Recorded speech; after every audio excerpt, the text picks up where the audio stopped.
Hello बच्चों, कैसे हैं आप सब। आई होप आप सब लोग अच्छे होंगे। स्वागत है बच्चों आप सभी का अपने यूट्यूब चैनल मैथ साइंस की दुनिया में।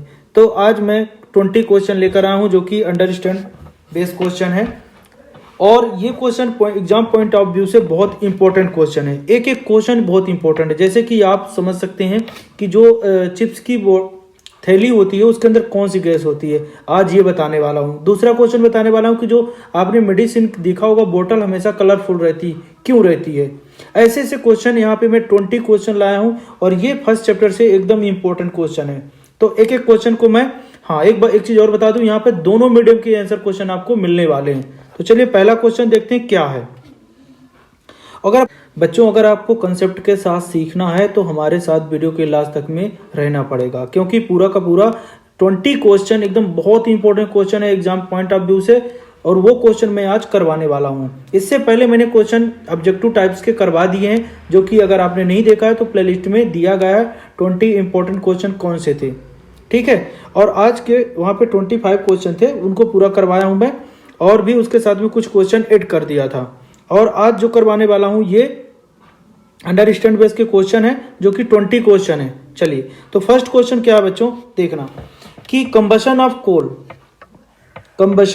कोल एंड फॉर्मेशन ऑफ वाटर, ये किसके एग्जाम्पल हैं, कॉम्बिनेशन रिएक्शन के। यहाँ हिंदी मीडियम के बच्चे अगर देख रहे हैं तो समझेंगे कोयले का दहन एंड जल का निर्माण संयोजन अभिक्रिया है, संयोजन अभिक्रिया का उदाहरण है, और इन अभिक्रियाओं के लिए रासायनिक समीकरण लिखना। मतलब इनके क्या लिखना है, केमिकल जो रिएक्शन या केमिकल इक्वेशन जो बनी है दीज रिएक्शन में उनको लिखना है। तो सबसे पहले आप जान लीजिए कि कोयला जो लिखा हुआ है, कोल लिखा हुआ है, ये कार्बन से बना होता है, ठीक है। तो कार्बन को अगर आप जलाते हो या बर्न कराते हो, कंबशन करवाते हो, तो एयर के प्रेजेंस में करवाओगे। किसके प्रेजेंस में, एयर के, और एयर में होता है ऑक्सीजन। कोई भी चीज विदाउट ऑक्सीजन के जल नहीं पाती है, आप जानते हो। जब उसको बर्न कराते हैं तो यहाँ बनता है CO2 गैस। क्या बन जाता है, CO2 गैस प्लस क्या बन जाता है, हीट बन जाता है। आई होप आप समझ गए होंगे। दूसरा क्या कह रहा है, फॉर्मेशन ऑफ वाटर। तो वाटर का फॉर्मेशन कैसा रहता है, H2 गैस कंबाइन हो जाती है ऑक्सीजन गैस के साथ, O2 गैस के साथ, और गिव क्या करती है, H2O लिक्विड के फॉर्म में। तो इस तरह से वाटर का फॉर्मेशन हो रहा होता है। ये दोनों इक्वेशन मैंने यहाँ पे लिख दिया। अब क्या ये बैलेंस है बच्चों, तो ये बैलेंस नहीं है, तो इसको हम क्या कर देंगे, बैलेंस कर देंगे। ये हो गई अब बैलेंस केमिकल इक्वेशन बनके रेडी हो गई, ठीक है। अगला क्वेश्चन क्या है, अगले क्वेश्चन में कह रहा है which of the following change in the exothermic and endothermic. Exothermic reaction कौन सी है और इंडोथर्मिक रिएक्शन कौन सी है। तो डिकम्पोजिशन ऑफ फेरस सल्फेट, अब समझना, फेरस सल्फेट का डिकम्पोजिशन, और डिकम्पोजिशन का मतलब होता है कि यहाँ पे हीट हमको देना पड़ता है। कौन सी हीट हो सकती है, वो थर्मल हो सकती है, और कौन सी हो सकती है, वो इलेक्ट्रिसिटी हो सकती है, इलेक्ट्रिसिटी, और क्या हो सकती है, लाइट एनर्जी हो सकती है। जब ऐसे हम किसी रिएक्शन में देते हैं मतलब कि इंडोथर्मिक रिएक्शन कहलाएगी। देखो तो इंडोथर्मिक में क्या होता है, आप समझिए। यहाँ पे एक चीज और जान लीजिए, इंडोथर्मिक रिएक्शन में क्या होता है और एक्सोथर्मिक में क्या होता है, मतलब इंडोथर्मिक और एक्सोथर्मिक। तो इंडोथर्मिक में क्या होता है कि हमको हीट क्या करना, हीट ऑब्जॉर्ब करते हैं। ये क्या करता है, हीट को ऑब्जॉर्ब करती है, ठीक है। और यहाँ पे हीट क्या करता है, इवॉल्व करता है, हीट निकालता है, मतलब रिलीज कर रहा, रिलीज। रिएक्शन के बाद हीट यहाँ पे क्या करती है, रिलीज करती है एक्सोथर्मिक में, और इंडोथर्मिक में हीट ऑब्जॉर्ब करती है। तो ये क्या हो रहा है, फेरस सल्फेट में हीट क्या हो रही है, इंडोथर्मिक रिएक्शन हो रही है, क्योंकि यहाँ पे हम हीट दे रहे हैं, ठीक है। डाइल्यूशन ऑफ सल्फ्यूरिक एसिड, जब हम इस सल्फ्यूरिक एसिड को वाटर में मिलाते हैं, समझ पा रहे हो, मतलब क्या कह रहे हैं यहाँ पे समझना। अगर आप H2SO4 को वाटर में डालोगे, कभी ऐसा मत कर देना बच्चों कि एसिड में वाटर डाल देना, ऐसा नहीं किया जाता, क्योंकि एसिड में H+ आयन रहते हैं, और जब आप उसमें वाटर डालते हो तो H+ आयन क्या हो जाते हैं, ज़्यादा निकलने के कारण ज़्यादा हीटअप हो जाता है, उसके कारण आपका बीकर भी टूट सकता है, ठीक है। तो यहाँ से आपको तो मैं बता ही दिया, ये जो अभी मैंने बोला है इसी में इसका आंसर है, क्योंकि इसमें हीट प्रोड्यूस हो रही होती है। क्या होती है, हीट प्रोड्यूस होती है। अगर हीट प्रोड्यूस होती है तो क्या हो जाएगा, ये हो जाएगा एक्सो हो जाएगा, ठीक है। Dissolving of sodium hydroxide in water, तो बच्चों ये भी क्या होता है, एक्सोथर्मिक रिएक्शन होती है। Dissolving of ammonium chloride in water, ये भी होता है एक्सोथर्मिक रिएक्शन। तो फर्स्ट आपका हो जाएगा फेरस सल्फेट डिकम्पोज वाला एंडोथर्मिक, और डाइल्यूशन वाले जितने या डिसॉल्विंग वाले क्वेश्चन है ये तीनों क्या हो जाएंगे आपके। नंबर आपका सेकंड हो चुका, थर्ड करते हैं। तो चलिए देखते हैं बच्चों क्वेश्चन नंबर थर्ड। तो क्वेश्चन नंबर थर्ड में क्या कह रहा है कि मैग्नीशियम रिबन लेना है अपने को, और जो कि ऑक्सीजन के साथ क्या कराना है, बर्न कराना है। यहाँ पे जो लिखा लिट ये नहीं है, यहाँ पे थोड़ा सा देख लेना, when heated in oxygen make white compound x with light. तो देखो अगर हम मैग्नीशियम रिबन को क्या करते हैं, ऑक्सीजन के साथ बर्न कराते हैं, ठीक है, या जलाते हैं गैस के साथ में, यहाँ पे ये सॉलिड होता है मैग्नीशियम रिबन, और इसको कराते हैं तो बन जाता है यहाँ पे क्या बन जाता है, यहाँ पर MgO बन जाता है। क्या बन जाता है, MgO। बैलेंस नहीं तो यहाँ पे हम क्या कर देंगे, बैलेंस कर देंगे। अब क्वेश्चन में कह रहा है कि now if the burning ribbon is carried in a jar of nitrogen, nitrogen के जार में इसको सेंड कर दें। तो नाइट्रोजन के जार में अगर आप सेंड कर देते हो, एंड इट कीप बर्निंग, ठीक है, and form the compound by, ठीक, क्या कौन सा कंपाउंड बन जाता है, यहाँ पे बाई कंपाउंड बन रहा होता है, ठीक है। तो देखो यहाँ पे अगर आप MgO जो है, MgO को क्या करा दोगे, अगर आप नाइट्रोजन के जार में करवा देते हो तो बन जाता है Mg3N2। क्या बन जाता है, Mg3N2 बन जाता है, जो कि आपका ये हो गया आपका X, ये हो गया आपका X, और ये हो गया आपका बाई, और क्या निकल जाएगा यहाँ से, O2 गैस रिमूव हो जाती है। क्या हो जाती है, O2 गैस रिमूव हो जाती है। इसको बैलेंस करना तो यहाँ पे 3 का मल्टीप्लाई करना, और यहाँ पर 2 एकदम बिल्कुल बैलेंस है, लेकिन यहाँ पे जो ऑक्सीजन गैस है वो अनबैलेंस है। तो इसको बैलेंस करने के लिए हम क्या करेंगे, और भी यहाँ पे 2 का मल्टीप्लाई कर देंगे, तो यहाँ पे हो जाएगा 6, यहाँ पे 6 का मल्टीप्लाई करना पड़ेगा, और यहाँ पे 2 का मल्टीप्लाई करना। अब जो गैस हो जाएगी आपकी ये बैलेंस हो चुकी है। दूसरा क्वेश्चन और कह रहा है, बाई कंपाउंड बन गया, right the chemical formula of x and by, ये लिखा गया आपका एक्स और ये हो गया आपका बाई। लेकिन एक क्वेश्चन और कर रहा है कि when a solution x is made water, अगर आप सॉल्यूशन जो आपका जो एक्स निकला है MgO निकला है, अगर उसको वाटर के साथ रिएक्शन करवाते हैं तो क्या बनेगा। तो इसके साथ रिएक्शन करवाने के बाद क्या बन जाता है, MgOH का होल ट्वाइस बन जाता है, in the sense magnesium hydroxide. I hope दोस्तों आपको ये समझ में आ गया होगा। तो बच्चों चलो अगला जो आपका क्वेश्चन है वो 4th नंबर का क्वेश्चन है, कुछ इस तरह से है। देख पा रहे हैं आप कि क्वेश्चन में कह रहा है कि कॉपर, ब्लैक कॉपर ऑक्साइड बनता है, ऑक्सीजन गैस बनती है, एंड ब्राउन गैस X बनती है। 3 चीजों की बात कर रहा है। कब, जब blue powder of copper nitrate को हम हीट करते हैं। तो चलिए देखते हैं ब्लू पाउडर क्या होता है, कॉपर नाइट्रेट। तो कॉपर नाइट्रेट का फॉर्मूला होता है CuNO3 का होल ट्वाइस। ये कैसा होता है, ब्लू कलर का होता है। थोड़ा सा और मैं इधर लिखता हूं, ठीक है। तो देखो यहाँ पे लिख रहा हूँ CuNO3 का होल ट्वाइस। अब इसको हम क्या कराना है, हीट करना है। तो यहाँ पे मैंने लिख दिया हीट, ठीक है। ये कैसा रहता है, एक्वस के फॉर्म में रहता है, और कौन से कलर का है, ये ब्लू कलर का है, क्योंकि क्वेश्चन में कह रहा है जब इसको हीट करते हैं तो बन जाता है CuO, जो कि कैसा होता है, ब्लैक कलर का होता है। कैसा होता है, ब्लैक कलर का, सॉलिड के फॉर्म में रहता है। और क्या निकलता है, ऑक्सीजन गैस निकलती है, और क्या निकलता है, प्लस NO2 गैस निकल रही होती है। और ये NO2 गैस जो होती है वो बच्चों कैसी होती है, ब्राउन कलर की होती है, ठीक है, ब्राउन कलर की रही होती है। ये भी गैस निकलता है, लेकिन क्या बैलेंस है, तो बैलेंस नहीं है। तो यहाँ पे बैलेंस हम कर देंगे, 2 मल्टीप्लाई कर दीजिए, तो यहाँ पे 2 CO हो जाएगा, और यहाँ पे 4 NO2 गैस बन रही होगी, ठीक है। तो कौन यहाँ पे जो कह रहा है कि identify x brown gas, x क्या हो रहा है, तो यहाँ पे लिख दोगे नाइट्रोजन डाइऑक्साइड बन रही है। क्या बन रही है, नाइट्रोजन डाइऑक्साइड, ठीक है, नाइट्रोजन डाइऑक्साइड बन रही है ये, ठीक है।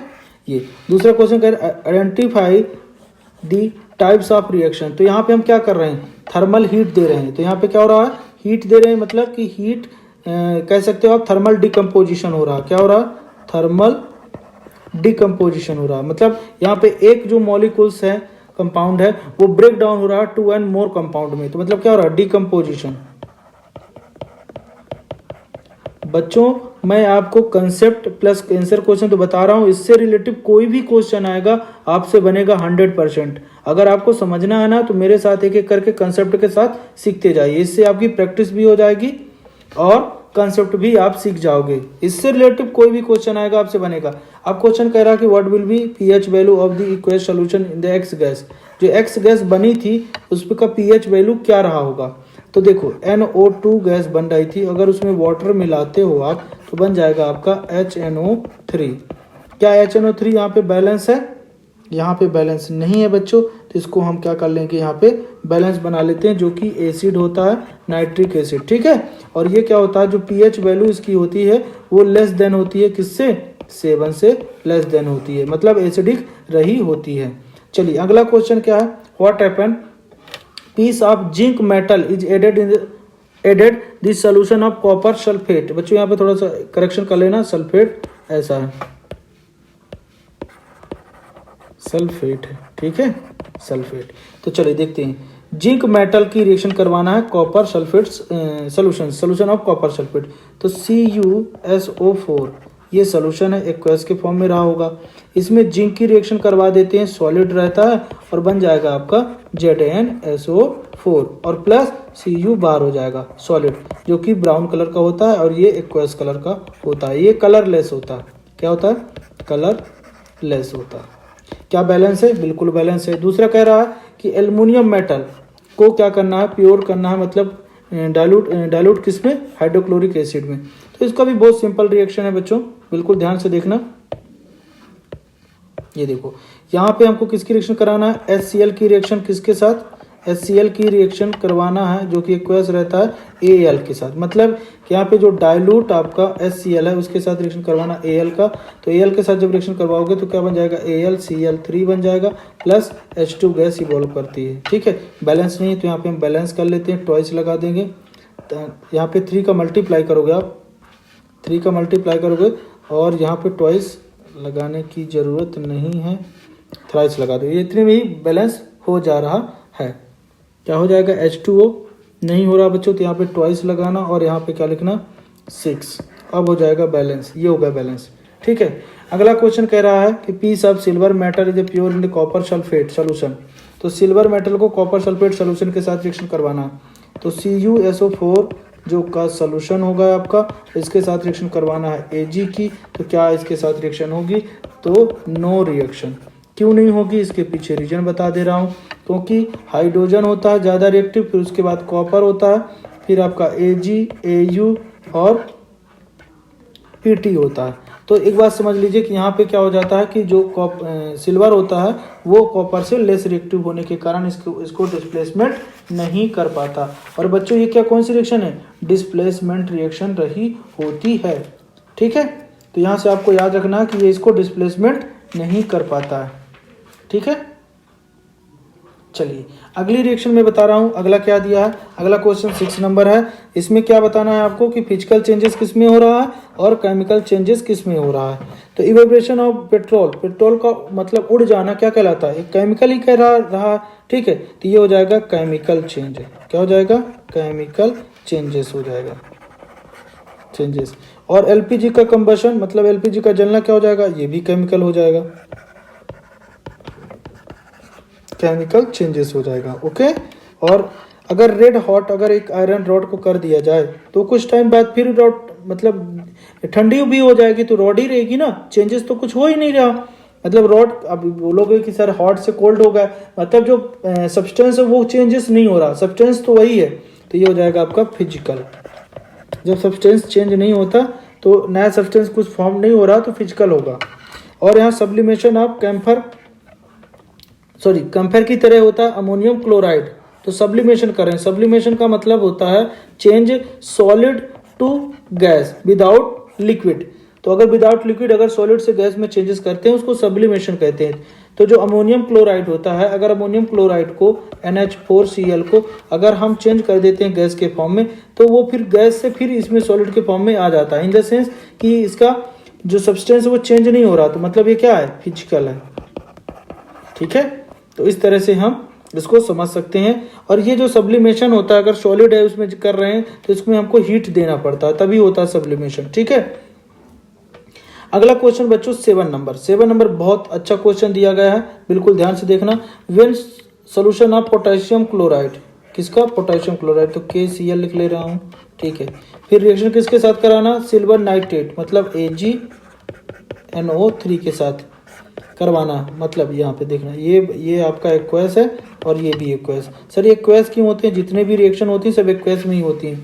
और एक क्या बन रहा, इनसोल्यूबल वाइट सब्सटेंस फॉर्म्ड हो रहा। ठीक है, राइट द केमिकल इक्वेशन बताना। ठीक है, तो यहाँ पे जो बनेगा AgCl बन जाएगा प्लस KNO3 बन जाएगा। अब देखना बच्चों, यहाँ पे जो एक इनसोल्यूबल सॉल्ट बन रहा है वो क्या होता है, AgCl मतलब सिल्वर क्लोराइड क्या देता है, एक PPT देता है। कैसा देता है PPT, वाइट PPT देता है, वाइट PPT दे रहा होता है। और यहाँ पे पोटेशियम साइनाइड का एक्वस सॉल्यूशन बन रहा होता है। अब ये PPT क्या होता है बच्चों, तो ये समझ लेना है। PPT का मतलब हो जाता है कि ऐसे सब्सटेंस जो कि एक्वस सॉल्यूशन में सोल्यूबल नहीं होती। तो अब क्वेश्चन में कह रहा था, ये इक्वेशन तो बता दिया, लेकिन ये बताइए किस टाइप की रिएक्शन हो रही है। तो ये दो टाइप्स की रिएक्शन आप कह सकते हो, क्योंकि यहाँ पे PPT फॉर्म हो रहा है तो प्रेसिपिटेशन रिएक्शन भी कह सकते हो। और दूसरी चीज आप ये भी बोलोगे कि ये क्या हो रहा है, इसमें आयन एक्सचेंज हो रहे हैं, तो ये डबल डिस्प्लेसमेंट भी रिएक्शन हो रही है। तो दो तरह की रिएक्शन हो रही है, डबल डिस्प्लेसमेंट रिएक्शन हो रही है, और ये क्या हो रहा है, प्रेसिपिटेशन रिएक्शन भी हो रही है, प्रेसिपिटेशन रिएक्शन भी हो रही है। ठीक है, तो चलिए क्वेश्चन नंबर अब करते हैं 8, ये इसका 7 का सेकंड। तो सेकंड नंबर क्वेश्चन क्या कह रहा था, when heating ferrous sulphate decompose. तो फेरस सल्फेट का फॉर्मूला क्या होता है बच्चों, FeSO4 होता है फेरस सल्फेट। और यहाँ पर ये सॉलिड के फॉर्म में रहा होता है, क्योंकि डिकम्पोज हो रहा, डिकम्पोज का मतलब हीट दे रहे हैं। और ये किस कलर का होता है, ग्रीन कलर का होता है। बच्चों एक बात याद रखना, एक कलर पहचानना बहुत इंपॉर्टेंट है, क्योंकि ऐसे ही क्वेश्चन बनते हैं। देख रहा आपने, देखा आपने अभी कि ये ऐसा कलर था वैसा बन गया, ऐसा कलर था वैसा हो गया। तो ये चीजें बहुत इंपॉर्टेंट होती हैं। ठीक है, यहाँ पर ये बन जाता है फेरस सल्फेट। ठीक है, अब इसको देखोगे आप एक्चुअली में, तो ये क्या होता है कि डिकम्पोज होने के बाद क्या बन जाता है, तो बनता है Fe2O3 बन जाता है, प्लस बन जाता है SO3, प्लस बन जाता है SO2, और ये बनती है गैस। क्या बनती हैं, गैस बनती हैं। और ये क्या बन जाता है आपका, यहाँ पे PPT बन जाता है। कैसा PPT बन रहा होता, और कैसा PPT बनेगा बच्चों, बिल्कुल ध्यान से देखना, ये बन जाएगा आपका ब्राउन कलर का PPT बन जाएगा, जिसको बोलते हैं फेरिक ऑक्साइड। मतलब ये क्या होगा, यहाँ पे इसका ऑक्सीडेशन हो चुका है। क्या बनता है ये, फेरिक ऑक्साइड। फेरिक ऑक्साइड बोलो या आयरन थर्ड ऑक्साइड बोलोगे। क्या बोलोगे, आयरन थर्ड ऑक्साइड बोलोगे। लेकिन आगे कुछ और भी तो है। यहाँ पे कह रहा है कि smelling the smell of colourless burning of sulphur release, colourless burning sulphur release हो रहा है। तो क्या हो रहा, इन दोनों की स्मेल आ रही थी, मतलब सल्फर जल रहा था ऑक्सीजन के साथ, सल्फर ऑक्साइड्स बन रहे थे, sulphur trioxide and sulphur dioxide बन रहे थे। ये सल्फर डाइऑक्साइड है, सल्फर डाइऑक्साइड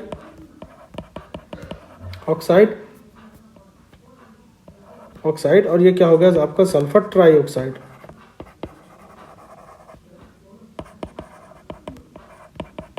ऑक्साइड। ठीक है, और यहाँ पे वेन इक्वेशन बताना है एंड डिस्क्राइब इट। ठीक है, तो ये कौन सी रिएक्शन हो रही है, ये हो रही है डिकम्पोजिशन रिएक्शन। कौन सी हो रही है, डिकम्पोजिशन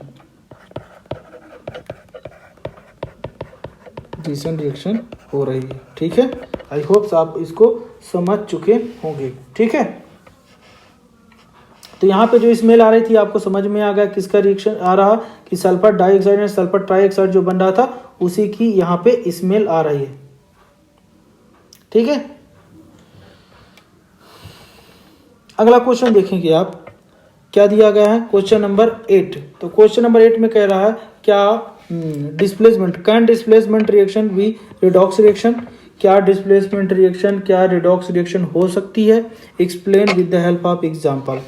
तो हाँ, हेयर देखो जिंक के जो एटम है वो क्या करता है, डोनेट 2 इलेक्ट्रॉन्स करता है कॉपर एटम को, और फॉर्म क्या कर लेता है, जिंक ऑक्साइड बना लेता है। देखो यहाँ पे कॉपर सल्फेट है, मतलब कि यहाँ पे Cu+2 रहा होगा, और यहाँ पे -2, और यहाँ पे जिंक 0 है, और यहाँ पे जिंक क्या बन गया 2, और यहाँ पे बन गया -2, और यहाँ पे बन गया 0, मतलब ये सॉलिड के फॉर्म में है। और यहाँ पे देखो कॉपर से यहाँ पे क्या हुआ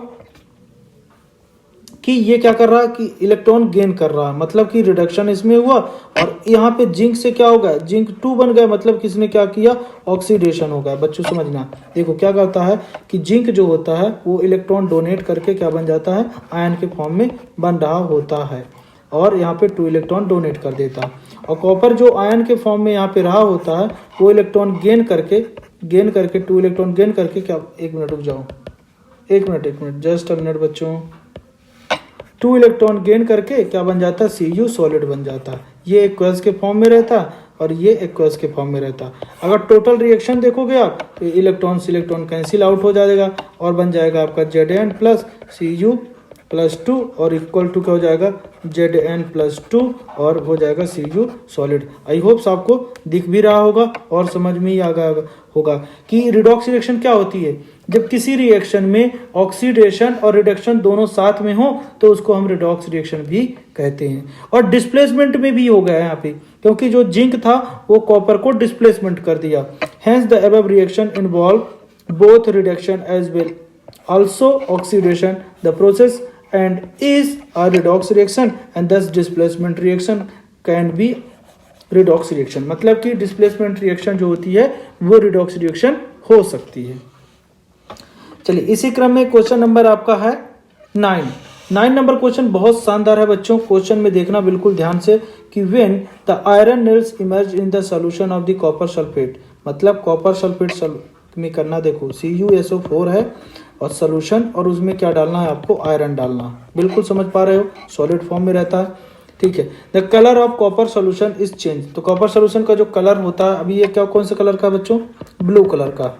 ये कैसा होता है, ब्लू कलर का। और जब यहाँ पे सोल्यूशन बनता है वो बन जाता है FeSO4 का सोल्यूशन बन जाता है प्लस Cu सॉलिड बन रहा होता है।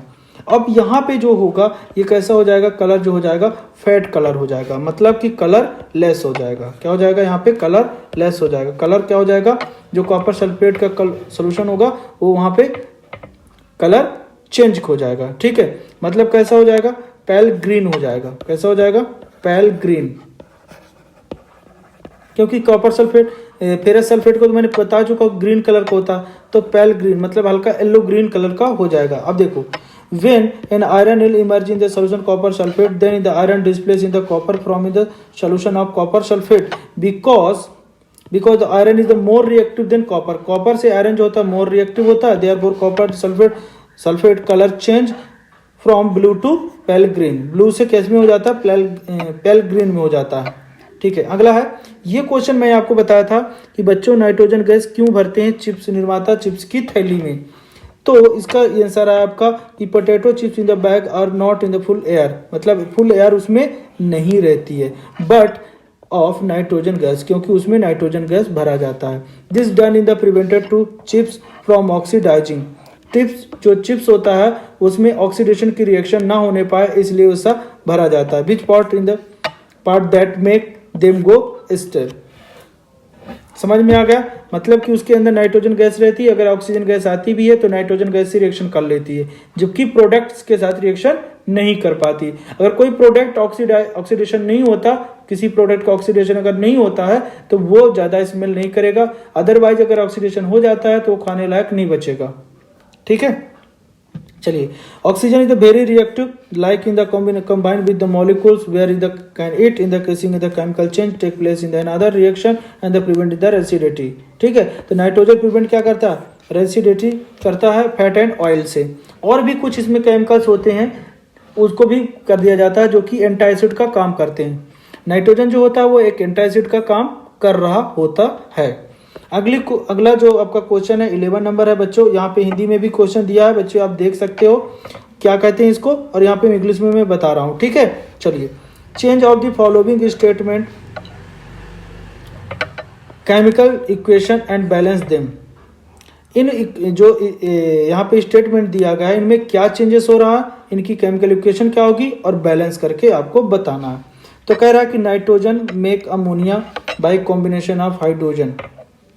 नाइट्रोजन को अगर हाइड्रोजन के साथ कंबाइन किया जाए तो क्या बना लेता है, अमोनिया बना लेता है। क्या बना लेता है, अमोनिया गैस बना लेता है। ये भी गैस होता है, ये भी गैस होता है। क्या बैलेंस है, ये नहीं है। तो बैलेंस कर लेते हैं, यहाँ पे ट्वाइस लगा देंगे और यहाँ पे 3 लगा देंगे। आई होप आप समझ पा रहे होंगे। यहाँ पे बन चुका है आपका अमोनिया गैस बन चुका। लेकिन ये किसी के प्रेजेंस में होता है, तो यहाँ पे आयरन ले सकते हैं या मोलिब्डेनम ले सकते हैं। ठीक है, दोनों में से कोई एक ले सकते हो। क्वेश्चन नंबर आपका जो सेकंड है, थोड़ा सा देखना क्या लिखा है इसमें। क्या है, hydrogen sulphide gas. Hydrogen sulphide जो गैस है आपकी, तो हाइड्रोजन सल्फाइड गैस का फॉर्मूला क्या होता है, H2S। कह रहा है gas form water and sulphur dioxide when combustion in air. अगर इसको एयर में कंबसन कराया जाए तो क्या बनता है। क्वेश्चन थोड़ा सा अच्छे से पढ़ना है बच्चों, ठीक है। तो क्या हो जाएगा, SO2 बन जाता है और प्लस क्या बन जाता है आपका, H2O बन जाता है। क्या बन जाता है, SO2 hydrogen sulphide gas form water and sulphur dioxide when combustion in air. अगर इसको एयर में जलाया जाता है तो ये बन जाता है। क्या बैलेंस है, बिल्कुल नहीं। देख सकते हो आप, बैलेंस नहीं है। तो यहाँ पे हम बैलेंस कर देंगे, यहाँ पे ट्वाइस लगा देंगे, ये लगा दिया, यहाँ भी ट्वाइस लगा देंगे तो 2S हो गया। अब हाइड्रोजन कितने हो गए, 4, तो यहाँ पे हम 2 लगा देंगे तो हो गया। अब यहाँ पे देखोगे ऑक्सीजन कितने हो चुके, 2 और 4 6, तो यहाँ पे हम कर देंगे 3। तो ये हो गया हमारा बैलेंस। अगली रिएक्शन क्या है बच्चों आपकी, C नंबर। देखना 4 रिएक्शन है ऐसे, 4 नंबर का क्वेश्चन ही आएगा। ठीक है, कह रहा कि aluminium sulphate with barium chloride give PPT aluminium chloride and barium sulphate. बहुत शानदार क्वेश्चन। एल्युमिनियम सल्फेट, तो एल्युमिनियम सल्फेट का फॉर्मूला होता है Al2SO4 का होल थ्राइस। और इसकी रिएक्शन किसके साथ करवाना है, एक्वस है बच्चों। इसकी रिएक्शन बेरियम क्लोराइड, तो BaCl2 की रिएक्शन करवाना है और बनेगा क्या, AlCl3 जो कि पीपीटी देगा। और क्या कह रहा है, give PPT of aluminium chloride and barium sulphate. तो क्या बन जाएगा, यहाँ पे बेरियम सल्फेट बन जाता है BaSO4। तो बच्चों यहाँ पे बिल्कुल ध्यान देना, क्या दिखा हिंदी में भी बच्चों देख लीजिए। एल्युमिनियम सल्फेट के साथ अपक्रिया बेरियम क्लोराइड करना, aluminium chloride and barium chloride sulphate is odd shape.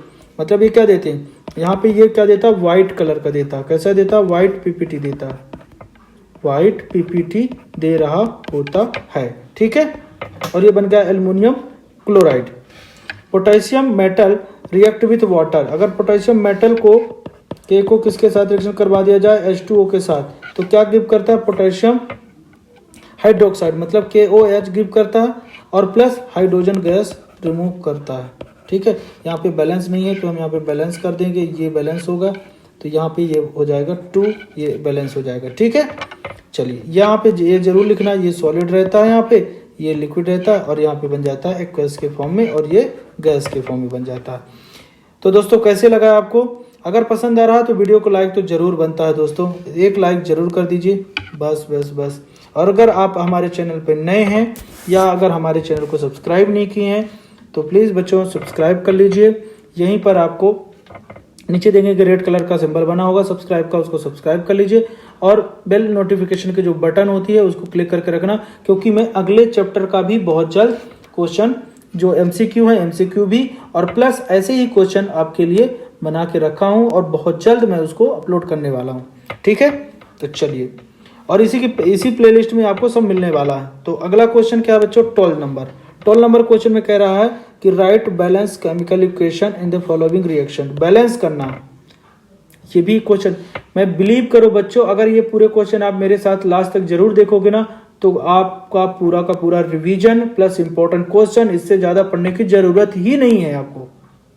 Okay, calcium hydroxide, तो बैलेंस केमिकल इक्वेशन ऐसे थोड़ी हो पाता बच्चों, हमको इसको सिंबॉलिक फॉर्म में करना पड़ेगा जिसको बोलते हैं केमिकल इक्वेशन। तो कैल्शियम हाइड्रोक्साइड का फॉर्मूला क्या होता है, CaOH का whole twice plus carbon dioxide मतलब CO2 और गिव टू क्या करता है, कैल्शियम कार्बोनेट CO3, जो कि ये PPT बनता है कैसा, मिल्की PPT बनता है, मिल्की कलर का, व्हाइट कलर का PPT बन रहा होता है। सर ये एरो का मतलब क्या है, तो एरो का मतलब है जो नीचे PPT बनाता है, हाँ बच्चों, एक चीज़ और बता दूं, अगर इसका आपको डीप नोट्स चाहिए ना तो प्लेलिस्ट में वीडियो दिया गया है, उसमें हमारा हैंड रिटन नोट्स भी है, वहां से आप उसको भी जाके देख सकते हो और डाउनलोड भी कर सकते हो आप। ठीक है, ये भी एक्वस रहता है और ये रहता है गैस। तो कभी भी अगर कैल्शियम हाइड्रोक्साइड के साथ कार्बन डाइऑक्साइड की गैस की रिएक्शन करवाते हैं तो कैल्शियम कार्बोनेट बन रहा होता है और प्लस H2O बनेगा।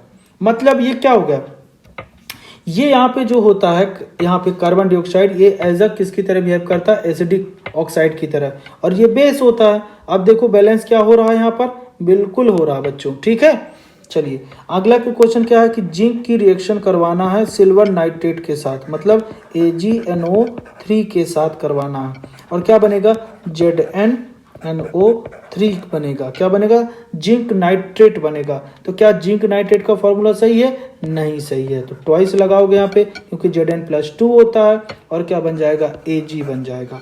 क्या बैलेंस सही है, नहीं है, तो यहाँ पे 2 लगा देना और यहाँ भी 2 लगा देना, तो 2Ag और जिंक जिंक सही हो जाएगा। ये बन गया जिंक नाइट्रेट।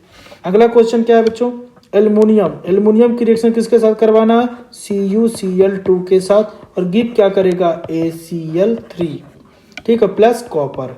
अब समझना, तो यहाँ पे ये जो रहता है ये एक्वस के फॉर्म में रहेगा और ये भी एक्वस के फॉर्म में रहेगा, और ये बन जाता है ब्राउन कलर का। कैसा हो जाता है, ब्राउन कलर का। अब समझना बच्चों, यहाँ पे ऐसा क्यों हुआ, क्योंकि यहाँ पे एल्युमिनियम जो होता है वो मोर रिएक्टिव होता है एज कम्पेयर टू कॉपर से। आई होप आपको समझ चुके होंगे। अगला क्वेश्चन है बच्चों, बेरियम क्लोराइड मतलब BaCl2 की रिएक्शन करवाना। अच्छा, ये कौन सी रिएक्शन हो रही है बच्चों, ये भी तो पता करते रहे ना कि ये रिएक्शन हो रही है डिस्प्लेसमेंट रिएक्शन। कौन सी हो रही है, डिस्प्लेसमेंट रिएक्शन हो रही है। ठीक है, और ऊपर भी जो रिएक्शन हुई है ये भी डिस्प्लेसमेंट रिएक्शन है। लेकिन बच्चों ये वाले रिएक्शन को हम कह सकते हैं आयन एक्सचेंज हो रहे हैं, और न्यूट्रलाइजेशन भी रिएक्शन कह सकते हैं। कौन, क्योंकि न्यूट्रल हो रहा है। ठीक है, वाटर और सॉल्ट बन जाए तो न्यूट्रल होता है। चलिए, तो बेरियम क्लोराइड की रिएक्शन पोटेशियम सल्फेट का मतलब हो जाता है K2SO4। फॉर्मूला लिखोगे सब कुछ समझ में आएगा। ठीक है, एक्वस। इसके साथ साथ में आपको फार्मूला का भी रिवीजन हो रहा है, और क्या बन जाएगा, बेरियम सल्फेट BaSO4 बन जाता है, और प्लस बन जाता है पोटेशियम क्लोराइड मतलब KCl। क्या बैलेंस है, बिल्कुल नहीं है बैलेंस, क्योंकि यहाँ पे पोटेशियम 2 है, 2 कर दिया, अब बैलेंस होगा। बेरियम सल्फेट एक्वस के फॉर्म में PPT बन रहा होगा, जिसका कलर होता है व्हाइट। PPT देता है, कितनी बार आ चुका बच्चों, अब तो रिवाइज हो चुका होगा, अब मत कहना कि नहीं बन रहा, और यहाँ पे सोल्यूशन ये बन रहा होगा। चलिए, क्वेश्चन नंबर आपका 13 कह रहा है कि one equation of the decomposition reaction in which energy is provided in the form of heat, light and electric मतलब एक रिएक्शन डिकम्पोजिशन की बताना है कि जहां पे हम कौन सी एनर्जी प्रोवाइड करा रहे हैं, हीट वाली। तो पहला देखिए, डिकम्पोजिशन रिएक्शन पहला हम किससे बात करते हैं, लाइट से बात कर रहे हैं कि लाइट वाली कौन सी रिएक्शन होगी, फिर हीट वाली कौन सी रिएक्शन होगी। तो सबसे पहले हम क्या कर रहे हैं, थर्मल हीट से। तो अभी मैंने बताया थर्मल हीट से थोड़ी सी बहुत अच्छी रिएक्शन बता रहा हूँ, पोटेशियम क्लोरेट। तो पहले हीट से बता दूं, तो थर्मल जिसमें हीट देते हैं तो KClO3 सॉलिड होता है, जिसको बोलते हैं पोटेशियम क्लोरेट। क्या बोलते हैं, पोटेशियम क्लोरेट। और अगर आप इसको थर्मल हीट देते हो, क्या देते हो, हीट, तो ये बन जाता है 2KCl, बैलेंस भी साथ में कर रहा हूँ, प्लस 3O2, और यहाँ पे लगाओगे ट्वाइस, तो ये बन जाएगा पोटेशियम क्लोराइड, और ये बन गया ऑक्सीजन, और ये था पोटेशियम क्लोरेट। ये डिकम्पोजिशन रिएक्शन हो गया। दूसरा लाइट के थ्रू बताना है, तो लाइट के थ्रू देख लीजिए, अगर आप NaCl में कर दीजिए, देखो NaCl का सोल्यूशन ले लीजिए एक्वस, और इसमें दे दीजिए इलेक्ट्रिसिटी। पहले इलेक्ट्रिसिटी बता दे रहा हूँ, फिर लाइट से बता दूंगा। ठीक है, चलिए, इलेक्ट्रिसिटी जब देते हैं तो यहाँ से Na अलग सॉलिड हो जाता है, और प्लस क्लोरीन गैस इवॉल्व हो रही होती है, तो 2 हो जाएगा। एंड नाउ लास्ट में क्या है बच्चों, देखो लास्ट में आपका जैसे आपका AgBr है, और AgBr पे आप क्या दे दीजिए, सनलाइट दे दीजिए। सनलाइट देंगे तो Ag अलग हो जाएगा और Br आपका अलग हो जाएगा। Br जो अलग हो जाता है वो ब्राउन कलर का रहता है, ब्राउन कलर की गैस होती है, और यहाँ पे Ag सॉलिड फॉर्म में मिल रहा होता है। यहाँ पे मल्टीपल, यहाँ पे क्या कर दोगे, 2 का मल्टीप्लाई कर दो बैलेंस करने के लिए। देखो बैलेंस करना बहुत जरूरी है, ठीक है। क्यों जरूरी है मैंने पहले भी बता दिया। इससे पहले वाली वीडियो में मैंने बताया कि बैलेंस करना क्यों जरूरी है, क्योंकि energy and mass can be neither created not destroyed but one from to another from transfer. मतलब लॉ ऑफ मास कंजर्वेशन जो होता है उसके अकॉर्डिंग हमको बैलेंस करना जरूरी होता है। हाँ बच्चों, तो क्वेश्चन नंबर आप देखिए 14 में क्या कह रहा है, refining of silver and the solution of silver nitrate is displaced by the copper metal to produce in the silver write the reaction for this process। इस प्रोसेस की रिएक्शन करना। क्वेश्चन समझ में नहीं आया तो सिल्वर नाइट्रेट कह रहा है। सिल्वर नाइट्रेट का फॉर्मूला क्या होता है, AgNO3 में क्या करना है, एक्वस फॉर्म में होता है डिस्प्लेसमेंट बाय कॉपर मेटल, तो कॉपर मेटल लगा दो और करोगे तो देखो यहाँ बन जाएगा CuNO3 का होल ट्वाइस और प्लस Ag आउट हो जाएगा। क्या बैलेंस है, बिल्कुल नहीं है। क्यों नहीं है, क्योंकि यहाँ पे CuNO3 बन रहा कॉपर नाइट्रेट, तो यहाँ पे मल्टीप्लाई 2 कर देंगे और यहाँ पे बन जाएगा 2। ये हो गया आपका एग्जैक्ट रिएक्शन। आई होप्स आपको समझ में आया। मजा आ रहा कि नहीं, मजा आना चाहिए। मजा आएगा तो तभी काम होगा ना, इंटरेस्ट तो आना चाहिए ना पढ़ाई में। और ये तो बहुत ही इंपॉर्टेंट है बच्चों, एकदम एग्जाम पॉइंट ऑफ व्यू से तो आप रिवीजन भी आपका हो रहा है बहुत कम समय में और बहुत अच्छे अच्छे शानदार क्वेश्चन बता रहा हूँ। क्वेश्चन के साथ मेन क्वेश्चन करना नहीं है बच्चों, क्वेश्चन से रिलेटिव क्या बनने वाला ये भी आपका साथ साथ कंसेप्ट क्लियर हो रहा है। अगला क्वेश्चन है, कह रहा है कि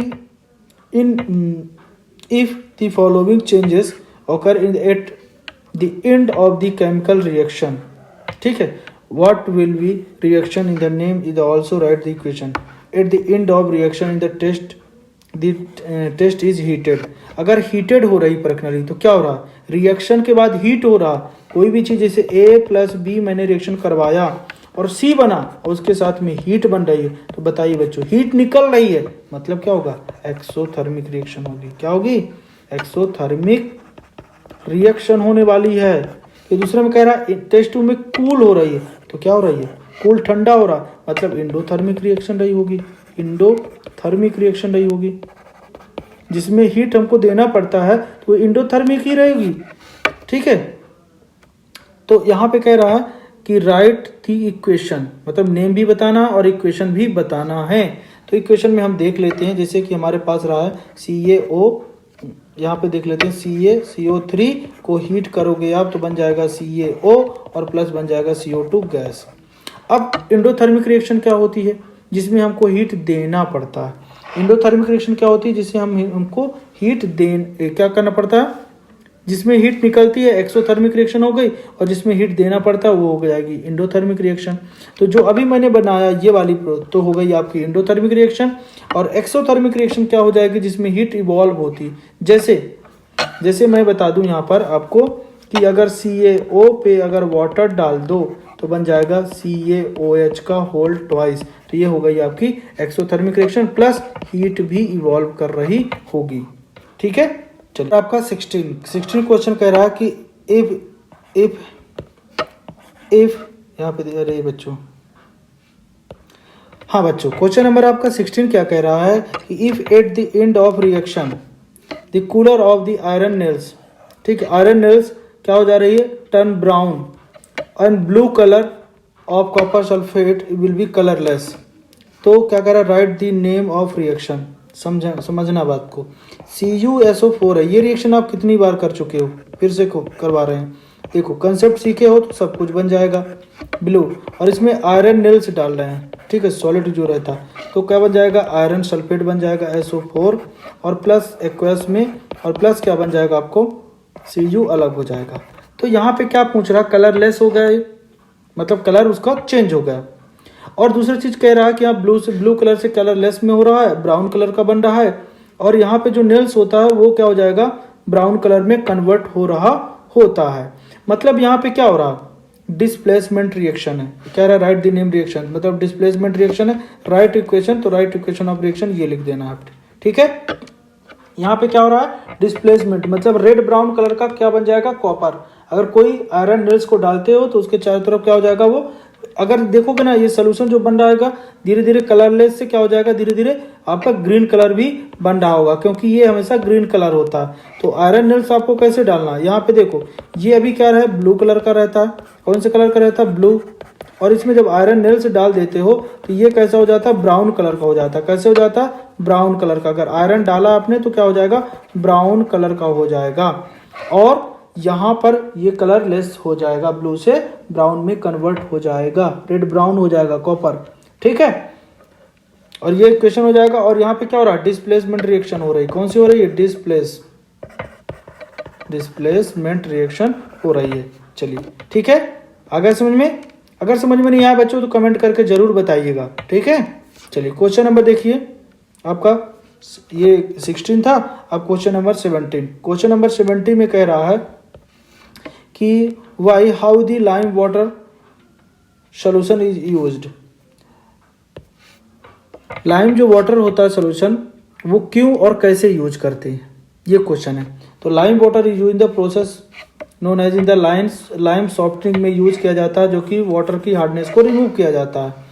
it is also use in the neutralisation agent का काम करता है म्यूनिसिपल वेस्ट वाटर ट्रीटमेंट के लिए। जो म्यूनिसिपल का पानी खराब जाता है उसका ट्रीटमेंट करने के लिए उसमें जो एसिडिक रहता है तो इसको मिला दिया जाता है, जिसके कारण से वो क्या हो जाए, न्यूट्रल हो जाए, क्योंकि जो उसमें एक्वेटिक एनिमल्स जो रहते हैं उनके लिए नुकसानदायक ना रहे। ठीक है, अगला क्वेश्चन, ये बहुत शानदार क्वेश्चन ये क्वेश्चन आपको कहीं नहीं मिला होगा बच्चों, कि दवा की जो बोतल होती है वो अधिकांशतः रंगीन होती है, मतलब the medicine bottle is mostly colourful. Why? तो because in the some chemicals in the medicine that decompose in presence of light. Light के प्रेजेंस में क्या हो जाते हैं, डिकम्पोज हो जाते हैं। And so in order the protect it and they are store in coloured bottle, and this is because the some chemical are photo sensitive, meaning होते हैं that they break down when expose to light. मतलब वहाँ पे break down हो जाते हैं, light के presence से ब्रेक डाउन हो जाते हैं और एक्सपोज हो जाते हैं, मतलब कुछ का कुछ बन जाता है। ठीक है, तो इसलिए कलरफुल बॉटल में उसको रखते हैं, मोस्टली कलरफुल बॉटल में ही रखा जाता है। और ये बहुत इंपॉर्टेंट क्वेश्चन है बच्चों, जिसके कारण हम केमिकल इक्वेशन को बैलेंस करते हैं। तो क्यों करते हैं, क्या क्वेश्चन है, what is the balance chemical equation, क्या होती है और इसको बैलेंस क्यों करते हैं। बैलेंस केमिकल इक्वेशन क्या होती है बच्चों, कि ये क्या होती है, law of conservation of mass को सेटिस्फाई करती है। क्योंकि कहा क्या है लॉ आपका, the mass of isolated system can neither be created not destroyed but can be transfer one from to another. According to this law, the number of change in the mass when the reactant is the change into in the product। मतलब जितने भी मास आपके reactant में होंगे उतने ही मास आपके product में होना चाहिए। Therefore the chemical equation is balanced। इस तरह से जो केमिकल आपकी इक्वेशन होगी वो बैलेंस हो जाएगी। Okay, and here you in the copper oxide. अच्छा, एक यहाँ पे देख लेते हैं कॉपर ऑक्साइड क्या हो रही है। क्वेश्चन नंबर ये हो गया आपका, क्वेश्चन नंबर आपका 9। हाँ बच्चों, तो यहाँ से आपका ये क्वेश्चन नंबर मैंने 19 करवा दिया। एक क्वेश्चन मैं अब आपको और बताता हूँ कि वो क्वेश्चन क्या है। देखिए, अगर देखिए यहाँ पे एक क्वेश्चन मैं अपने से बता रहा हूँ बच्चों, यहाँ पे 20 क्वेश्चन है, इसके आगे क्वेश्चन नहीं है। तो आप एक क्वेश्चन बताइएगा कि यहाँ पर अगर मैं ऐसा करता हूँ CuO प्लस अगर इसमें H2 की रिएक्शन करवाता हूँ तो बन जाता है Cu और प्लस बन जाता है H2O। तो अब आपको इसमें बताना है कि ऐसा कौन सा सब्सटेंस है जो कि ऑक्सीडाइज्ड हुआ है और कौन सा सब्सटेंस जो है रिड्यूस हुआ है। तो ऑक्सीडाइज्ड वो सब्सटेंस होते हैं जो कि ऑक्सीजन डोनेट कर रहे होते हैं। तो यहाँ पे क्या हुआ है आपका, रिडक्शन हुआ क्योंकि ऑक्सीजन लॉस हुआ है। तो ये क्या होगा, ऑक्सीडाइजिंग एजेंट है। क्या है, ऑक्सीडाइजिंग एजेंट और इसका क्या हुआ, रिडक्शन हुआ है। ठीक है, और यहां से यहां पे क्या हुआ है, ऑक्सीडेशन। क्वेश्चन समझ में आया कि ये जो रिएक्शन है इसमें रिड्यूसिंग कौन सा एजेंट है, कौन ऑक्सीडाइजिंग एजेंट है। तो ऑक्सीडाइजिंग एजेंट वो होते हैं जो ऑक्सीजन प्रोड्यूस कराते हैं, ऑक्सीजन डोनेट करते हैं या निगेटिव डोनेट करते हैं या हाइड्रोजन को एक्सेप्ट करते हैं या पॉजिटिव को एक्सेप्ट करते हैं। रिड्यूसिंग एजेंट वो होते हैं बच्चों जो कि हाइड्रोजन प्रोवाइड कराते हैं, पॉजिटिव प्रोवाइड कराते हैं या ऑक्सीजन गेन करते हैं या निगेटिव गेन करते हैं। आप ऐसा समझिए, यहाँ पर रिड्यूसिंग क्या हो रहा होगा, रिड्यूसिंग एजेंट कौन सा है आपका है H2, ये क्या है आपका रिड्यूसिंग एजेंट, रिड्यूसिंग एजेंट। अब यहां से आपको समझना ये है कि यहाँ पे जो रिएक्शन हो रही थी तो यहाँ पे हाइड्रोजन जो है वो ऑक्सीडाइज्ड हो चुका और कॉपर ऑक्साइड क्या हो चुका, रिड्यूस हो चुका। ठीक है, तो आई होप्स आपको ये 20 क्वेश्चन समझ में आए होंगे बच्चों। अगर आप चाहते हैं कि मैं अगले भी चैप्टर का बनाऊं तो बच्चों कमेंट करके जरूर बताइएगा, उसके भी ऐसे मैं 20 क्वेश्चन बनाऊंगा, ऑब्जेक्टिव टाइप के क्वेश्चन, और ऐसे ही आपके नॉलेज बेस्ड क्वेश्चन और अंडरस्टैंडेबल क्वेश्चन के भी 30 से 40 क्वेश्चन मैं बनाने वाला हूं। तो क्वेश्चन तो बन गए हैं, लेकिन कमेंट करके जरूर बताइएगा आप कि आपको ये वीडियो कैसा लगा, और अगर आपको अच्छा लगा है तो चैनल को सब्सक्राइब करना, अपने दोस्तों के बीच में शेयर जरूर कीजिएगा, और मिलेंगे बहुत जल्द अगली वीडियो में। तब तक के लिए आप सभी को हर बार की तरह इस बार भी धन्यवाद।